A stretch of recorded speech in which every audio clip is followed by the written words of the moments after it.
আসসালামু আলাইকুম। আমাদের বিএনপির নেতা রুক্তুজ্জামান বাবর সাহেবের লাগিয়া সবার কাছে আমি দোয়া চাই। আমাদের লেত্রকোনা মদনতানা বাড়ি মাগান নানিয়ালা নানিয়ালা মাঠে স্কুল মাঠে বাবর সাহেব যাইছে। আমি থাকতে পারলাম না, আমি ঢাকা আসছি বর্তমানে। আমার ব্যবসা আছে, এই যে আমার ব্যবসা আছে। কিন্তু আমার ব্যবসা যদি না থাকতো তাহলে ইনশাল্লাহ আমি বাড়িতে থাকতাম, সবার লগে আনন্দটা অনুভব করতে পারতাম।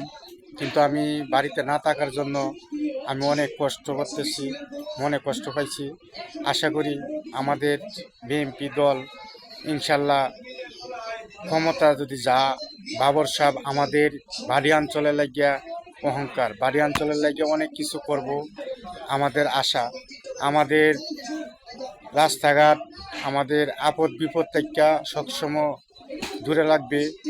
আমাদের বাবর সাহেব আমাদেরকে নিজের ভাই, ছোট ভাই, নিজের সন্তানের মতন ভালোবাসা আদর দিয়ে একটা ছায়ার তলে আমগরে লাহে, ঠিক আছে, আমাদেরকে অনেক ভালোবাসে সে।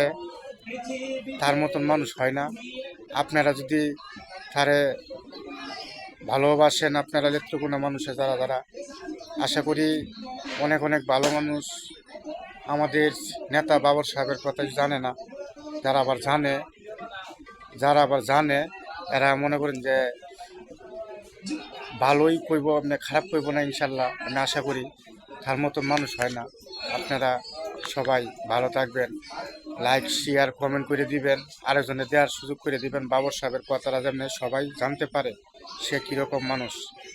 তার মতন মানুষ আমি আশা করি যে কিনু নেতাকর্মী হইতে পারে না।